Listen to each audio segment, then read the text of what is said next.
Daniel Habert, bonjour, Boker Tov. Bonjour. Merci d'être avec nous en direct de Paris où vous êtes actuellement, et nous vous avons sollicité ce matin parce que, eh bien, on parle beaucoup des relations entre Israël et la Chine dans le cadre de cette crise du coronavirus. Elles ont été, on va dire, très intenses, ces relations, quasiment depuis le début de la crise. Et vous, en tant qu'expert justement des relations entre Israël et la Chine, en particulier sur le plan économique, eh bien, nous voulions essayer de comprendre un peu la teneur de ces relations. Et ce qui a suscité, on va dire, notre entretien, c'est en particulier une information qui a été diffusée hier sur le fait que 60 avions de la compagnie El Al, des avions cargo, allaient acheminer des tonnes et des tonnes de matériel médical de Chine vers l'État d'Israël, de Chine vers l'Union européenne, pour justement venir en aide à ces pays dans le cadre de la crise du coronavirus. Alors expliquez-nous le volume des échanges qui se sont produits pendant ces 2 derniers mois entre Israël et la Chine. Très bien. Alors d'abord, il y a un contexte qui était que juste avant le déclenchement de la crise, avant que le virus ne s'abatte sur le monde, les relations entre la Chine et les États-Unis étaient gravement détériorées. C'était une véritable confrontation des deux grandes superpuissances mondiales. Elles avaient débuté il y avait plus d'1 an et demi déjà. Et Israël était inquiet de voir son meilleur allié, les États-Unis, et un pays avec lequel il entretient depuis une bonne dizaine d'années des relations intenses sur le plan du commerce, sur le plan des échanges technologiques, sur le plan des investissements chinois en Israël, sur le plan des accords de coopération à long terme. Il y avait même eu la visite d'un vice-président chinois en Israël. Bref, il y avait une espèce d'embellie entre les relations entre Israël et la Chine, une sorte de lune de miel qui était due à une volonté chinoise d'accélérer le développement en Chine de la recherche, de la science, de la technologie. C'est une grande puissance, mais qui veut être une grande puissance complète. Et ils avaient trouvé, les Chinois en Israël, un complément utile, peut-être plus facile à gérer que la relation avec les États-Unis. Et donc, on a eu une situation qui était à la fois très bonne entre Israël et la Chine, mais qui était menacée par le fait que les deux grandes puissances, États-Unis et Chine, commencent à se disputer sérieusement sur le plan commercial, sur le plan des libertés d'échange technologiques, et puis même il y avait eu des attaques américaines sur, au fond, la dictature chinoise, la façon dont les Chinois géraient leur propre peuple, géraient la situation à Hong Kong. Hong Kong, c'est la Chine quand même. Géraient la situation des musulmans de l'ouest de la Chine, qui sont souvent des djihadistes et que les Chinois mettaient dans des camps de rééducation. Alors tout ça, c'est un ensemble d'attaques des États-Unis vers la Chine qui mettait en péril cette lune de miel entre Israël et la Chine. Alors quand le virus est arrivé, il y a c'est très récent, tout ça, c'est 3 mois, mais en 3 mois, il s'est passé beaucoup de choses. Il s'est passé une première période où c'est la Chine qui a été le centre d'attaque du virus, donc on a tous regardé la Chine avec un peu de pitié en disant les pauvres. On a même, les Français et beaucoup d'autres pays, ont envoyé des masques de France vers la Chine en pensant que ça resterait en Chine. Et puis le virus s'est échappé de Chine, et dès la fin janvier, il était un peu partout en Europe, puis aux États-Unis et dans le reste du monde. Et on a commencé évidemment à reprocher à la Chine d'avoir mal géré le début du déclenchement, tout ce mois de janvier et même les semaines qui ont précédé janvier. Et donc la Chine a commencé à avoir une image extrêmement négative, d'ailleurs qui se poursuit aujourd'hui du point de vue américain. Il n'y a pas une journée qui se passe sans que soit le président Trump, soit Mike Pompeo abreuve la Chine de tous les reproches terribles en disant il faudra qu'ils rendent des comptes, etc. Donc c'est une montée en puissance de la querelle, et des gens pensent à une nouvelle guerre froide, et il y en a même qui ajoutent une nouvelle guerre. Vous voyez, ça peut aller très loin. Et alors la Chine a entrepris de redresser son image en disant écoutez, maintenant nous, le plus dur chez nous est passé, nos usines recommence à fabriquer des masques, des blouses, des équipements de ventilation, et on va les distribuer au monde entier. Et en particulier, on va plutôt choisir en priorité nos amis. Alors les amis, il n'y a pas qu'Israël. Israël, ça fait partie des amis, mais il y a par exemple la Serbie, la Hongrie, des pays comme ça, l'Éthiopie, des pays auxquels on ne penserait pas, qui sont pas les pays les plus importants du monde, mais ce sont des pays avec la Chine, avec lesquels la Chine pense que il y a quelque chose à faire sur le plan à la fois diplomatique et peut-être à plus long terme en disant, ben, voyez, nous, on est là quand vous avez besoin et vous ne l'oublierez pas, d'autant plus que vos amis américains, vous voyez, ils sont encore en plein dans la crise, ils sont incapables de s'aider eux-mêmes, donc ils vont certainement pas vous aider, mais nous, on est là.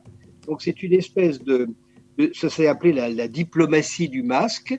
Elle a des conséquences pas très positives pour la Chine dans un certain nombre de pays, par exemple aux États-Unis et en Europe de l'Ouest, en France, en Grande-Bretagne, en Allemagne et un peu partout, sauf en Italie, qui a de bons rapports avec la Chine. Tous ces pays-là suivent un peu la tendance américaine à faire des reproches, même si c'est plus poli du côté européen que du côté américain, qu'eux n'hésitent pas à enfourcher leur Mustang pour critiquer la Chine. Et donc la Chine, en choisissant ses amis, en préférant tel ou tel, en organisant des ponts aériens, parce que vous imaginez bien que pour organiser un pont aérien, il faut l'accord des autorités des aviations des deux côtés, et que la Chine va donner donc des autorisations à El Al, et pas forcément autant à Air France, et pas du tout aux compagnies américaines. Donc on voit bien que c'est un jeu, on dit subtil du point de vue chinois, mais au fond pas très subtil. Alors pour Israël, c'est bien parce qu'elle en bénéficie, mais il y a quand même des voix en Israël qui s'élèvent pour dire attention, si ça va finir par nous mettre en mauvaise posture vis-à-vis des Américains, qui en plus sont en période électorale et donc qui utilisent tout ce balagan pour marquer des points dans l'opinion publique américaine contre la Chine, ça donne une situation qui semble bonne, comme vous l'avez, comme est le sens de votre question, mais qui est quand même source de danger potentiel. Alors, tout de même, c'est-à-dire, effectivement, on comprend le danger, on comprend sur le plan même de la stratégie diplomatique entre les différents pays le danger, mais comment on en est arrivé là? C'est-à-dire parce que, alors je comprends que Israël n'est pas le seul pays que les Chinois affectionnent, mais comment on en est arrivé là? On sait qu'effectivement, jusqu'avant la crise, eh bien, il y a eu effectivement un développement extrêmement massif des relations diplomatiques et économiques entre les deux pays, et que ça s'est traduit déjà par des mises en garde de la part des Américains qui craignaient que les Chinois soient très présents, et même, on va dire, même des mises en garde de certains échelons sécuritaire en Israël, par rapport au fait que, par exemple, la Chine a reçu un contrat pour créer un port privé à Haïfa, à côté d'un port militaire, etc. Donc, il y a effectivement une forme de mise en garde, mais comment on explique finalement que le petit État d'Israël soit aussi prisé aujourd'hui dans la conjoncture actuelle par les Chinois? Alors, il y a plusieurs réponses, mais si vous voulez, on est embarqué aujourd'hui et la crise du virus va aggraver, mais fortement, ce qui se passait juste avant, à savoir une sorte de... On peut utiliser le mot de nouvelle guerre froide. C'est-à-dire que les Américains, là, s'en prennent sérieusement à la Chine, l'ont déclaré leur rival stratégique, c'est presque ennemi, on le dit pas, mais on le pense fortement.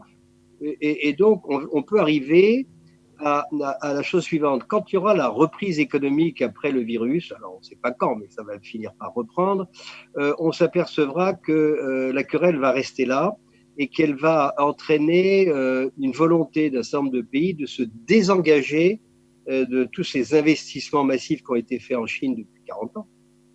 Ce qu'on appelle des délocalisations, tout ça le résultat de ce qu'on appelle la globalisation.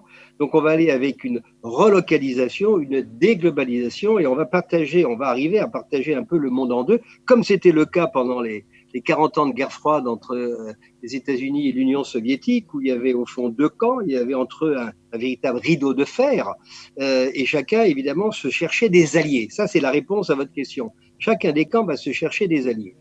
Tout le monde sait que Israël a un seul allié dans le monde, c'est les États-Unis. Les Européens aussi le savent. Et les Japonais, les Coréens et les Australiens le savent aussi. Et pourtant, toute la dynamique qu'on voit se jouer devant des vingtaines d'années, c'est la puissance montante économique de la Chine, et puis parallèlement des difficultés économiques en Occident, qui sont partis, eux, même que le virus est parti de Chine, la crise économique de 2008, elle est partie des États-Unis, elle a touché fortement l'Europe où elle est encore là. Donc vous avez un Occident qui est, un vieux thème, en déclin, une puissance chinoise qui est en montée, et au fond la Chine dit à tous les amis alliés des Américains, regardez bien ce qui se passe, ne vous hâtez pas de prendre des décisions, mais regardez bien. On sait bien que vous êtes du côté américain, on sait bien que nous, et on le dit, on est du côté de vos ennemis, des pays arabes, on soutient l'Iran au Conseil de sécurité, ça ne va pas changer demain, etc. Mais prenez votre temps et regardez et posez-vous la question, qui à terme va être la vraie grande puissance mondiale? Regardez, nous, on est 1,5 milliard, vos amis américains, ils sont que 330 millions. Nous, on a une industrie puissante, alors que l'industrie américaine, elle s'est un peu délocalisée, pas seulement en Chine, mais dans le monde entier, au Mexique, en Europe, elle est un peu dispersée. Ils ont des difficultés.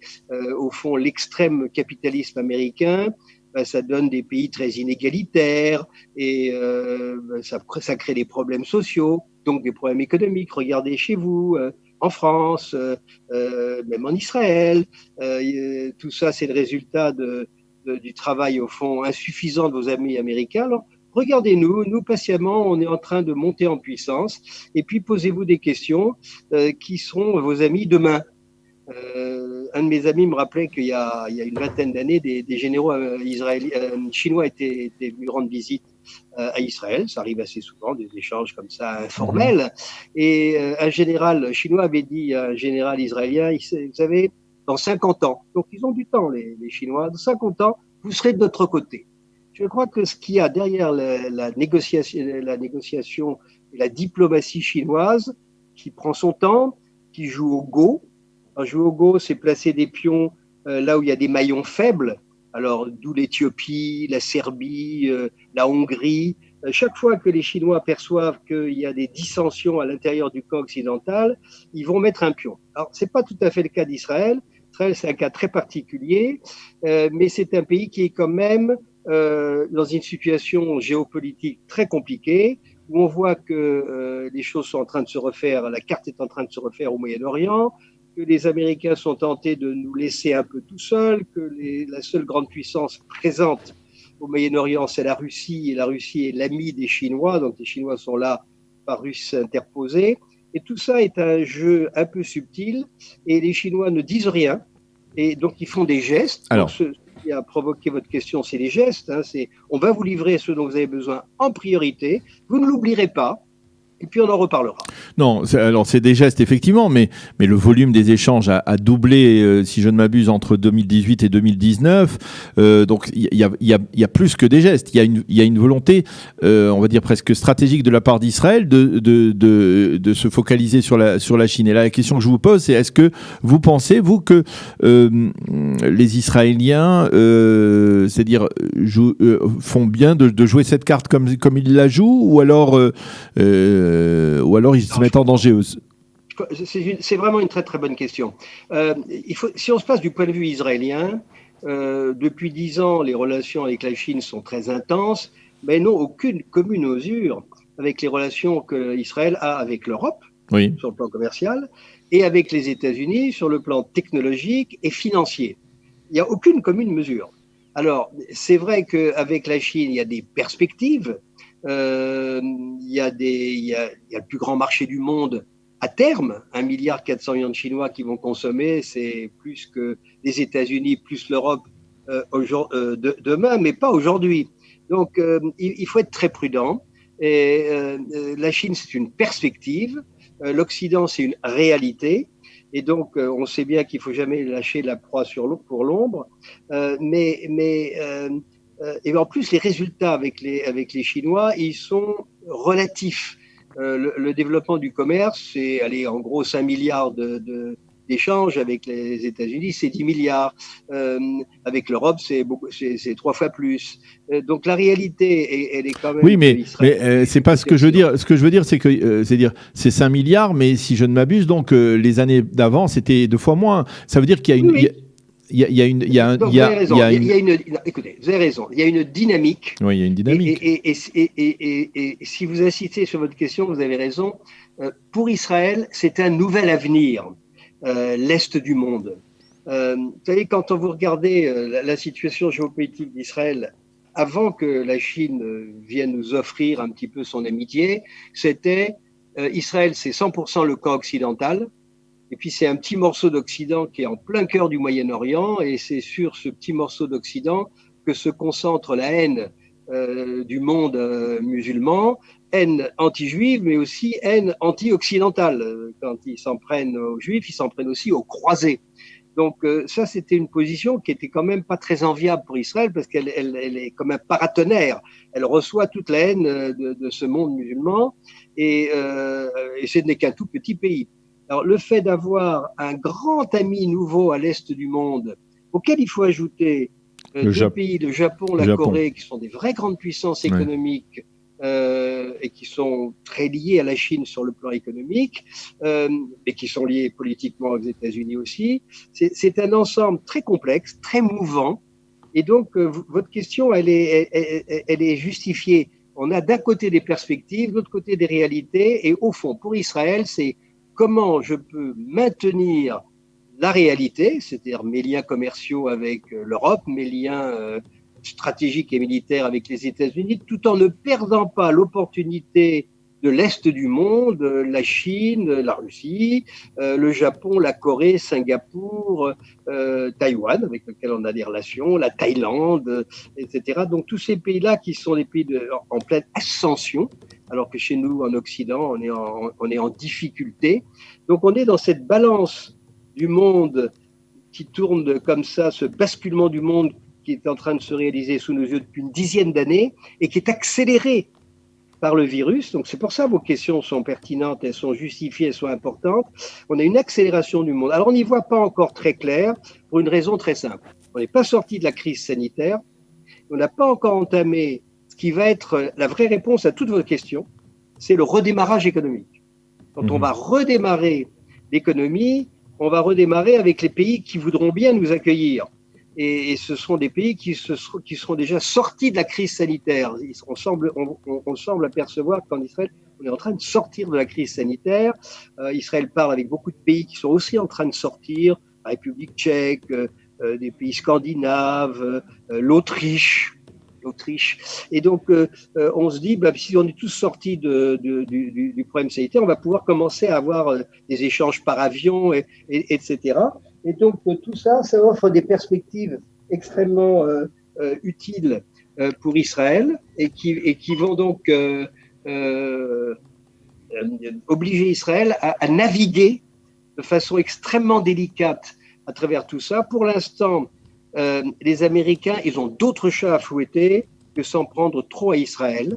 Ils s'en prennent beaucoup à la Chine, mais ils ne lâchent pas la pression sur Israël. Je viens de lire un article sur des questions sur un groupe chinois qui investit dans une future usine de désalinisation en Israël, un investissement d'1,5 milliard de dollars par un groupe de Hong Kong. Hong Kong, c'est à la fois la Chine et pas tout à fait la Chine, et on se pose la question, est-ce que c'est bien ou est-ce que c'est pas bien? Donc la pression américaine sur Israël n'est pas relâchée, elle s'accentuera.